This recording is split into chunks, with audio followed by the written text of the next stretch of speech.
भीष्म पितामह सेनापति बनाए गए थे। आज जब युद्ध प्रारंभ हुआ, सामने युधिष्ठिर आए, अर्जुन आए, भीष्म पितामह ने बाणों का प्रयोग नहीं किया। पीछे खड़े हुए थे दुर्योधन, उन्हें शंका हो गई। उन्होंने सोचा लगता है भीष्म पितामह हमारी तरफ से नहीं, पांडवों की तरफ से युद्ध कर रहे हैं। दुर्योधन ने कहा, पितामह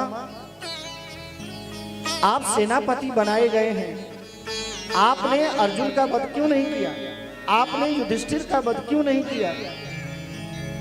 भीष्म पितामह ने कहा, यदि ऐसी बात है तो मैं प्रतिज्ञा करता हूं, कल के युद्ध में अर्जुन को जरूर मारूंगा। और यह बात जैसे ही पांडवों ने सुनी, सब दुखी हो गए। पर अर्जुन बड़े आराम से सो रहे थे। इतने में कन्हैया आए और धीरे से जगाया। अर्जुन से बोले, अर्जुन, भीष्म पितामह ने तुम्हारे मारने के लिए प्रतिज्ञा की है, क्या तुमने ये सुना नहीं? अर्जुन ने कहा, गोविंद एक बात पूछूं, जिसकी रक्षा करने वाले आप हैं, क्या कोई उसे मार सकता है? कन्हैया समझ गए कि इसे हम नहीं समझा सकते। कन्हैया धीरे से द्रौपदी के पास में पहुंचे। बहन, एक रहस्य हमें मालूम है, तुम ऐसा करो, आज श्रृंगार करो और हमारे साथ में चलो। द्रौपदी ने कहा, कन्हैया श्रृंगार उतारने का समय आ रहा है, आप श्रृंगार करने की बात कर रहे हैं। कारण क्या था? भीष्म पितामह ने दुर्योधन से कहा था, आज प्रातः काल 4 बजे अपनी पत्नी को लेकर के हमारे पास में आना। पूरे जीवन की तपस्या का आपको फल प्रदान करेंगे। अब यह रहस्य या तो भीष्म पितामह को मालूम था, या तो उस दुर्योधन को, या तो हमारे कन्हैया। कन्हैया ने द्रौपदी से कहा, बहन जल्दी से श्रृंगार करो। द्रौपदी ने श्रृंगार किया है। द्रौपदी जी जैसे ही चलने लगी, पादुकाओं से आवाज आ रही थी। भगवान ने कहा, बहन जल्दी निकाल करके दो। और मालूम है क्या किया? ठाकुर जी ने दोनों पादुकाओं को उठा करके पीतांबर में लपेट करके ऐसे दबाए लिए। कन्हैया पीछे पीछे चलने लगे। सुबह 4 बजे का समय था। भीष्म पितामह बैठ करके भगवान का चिंतन कर रहे थे। दुर्योधन नहीं पहुंच पाए।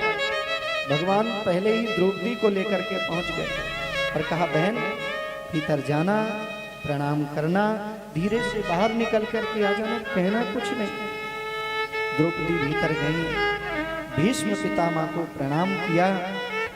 भीष्म पितामह ने सोचा, लगता है दुर्योधन आ गया है, उसकी पत्नी आ गई है।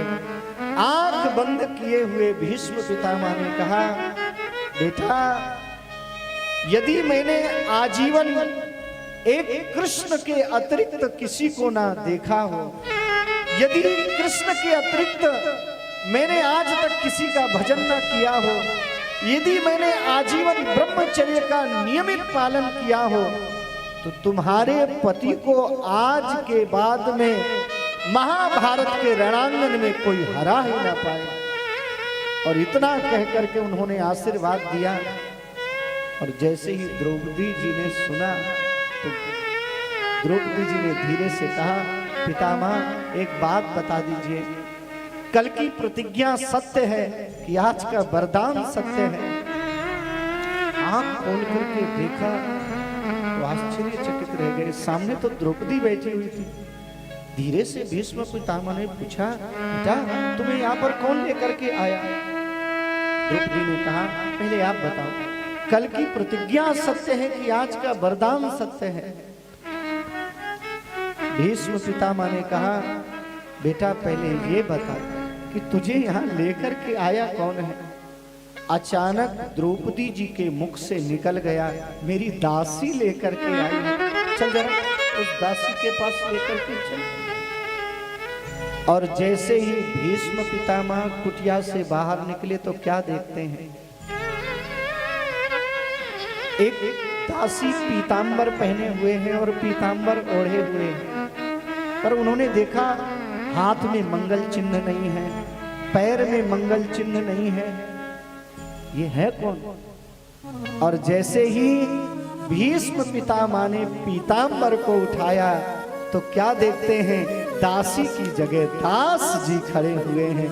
बोलिए कृष्ण भगवान की जय हो। भीष्म पितामह रोने लगे, कन्हैया अपने भक्तों के लिए आप क्या क्या नहीं बन जाते हैं। द्रौपदी से भीष्म पितामह ने कहा, बेटा जा, मैं हृदय से कहता हूं, कल की प्रतिज्ञा नहीं, आज का मेरा वरदान सत्य है। द्रौपदी जी को वरदान दिया है, पर धीरे से कन्हैया से भीष्म पितामह बोले, कन्हैया आपने मेरी प्रतिज्ञा तोड़वाई है ना, तो आज के युद्ध में मैं भी आपकी प्रतिज्ञा जरूर तोड़वाऊंगा, मैं भी आपकी प्रतिज्ञा को तोड़ूंगा। और जब युद्ध प्रारंभ हुआ, आज भीष्म पितामह ने तीखे तीखे बाणों का प्रयोग करना प्रारंभ किया है। और भगवान जैसे ही देखते हैं अर्जुन के शरीर में बाण लगते हैं, भगवान एक एक बाण निकालते जा रहे हैं, अर्जुन के शरीर को सहलाते जा रहे हैं। एक बार जब उन्होंने देखा भीष्म पितामह ने अर्जुन के सीने में बाण मारा, अब ठाकुर जी से रहा नहीं गया, भगवान रथ से नीचे कूद पड़े हैं। एक रथ का पहिया पड़ा हुआ था, हाथ में उठा करके मारने के लिए दौड़ पड़े हैं। भीष्म पितामह इसी समय की प्रतीक्षा कर रहे थे, धनुष बाण को उन्होंने रख दिया, हाथ जोड़ करके खड़े हो गए, जय हो कन्हैया। आज हिसाब बराबर हो गया कन्हैया, आपने मेरी प्रतिज्ञा को तोड़ा तो मैंने आपकी प्रतिज्ञा को तोड़ दिया। कन्हैया ने धीरे से कहा, पितामह मेरा नियम है, मेरी प्रतिज्ञा भले ही टूट जाए पर मेरे भक्त का प्रण जरूर रहना चाहिए। आज भीष्म पितामह वो दृश्य देखकर निहाल हो जाते हैं और उसी दृश्य का दर्शन करते करते अंत में भगवान के चरणों में अपने आप को समर्पित कर देते हैं।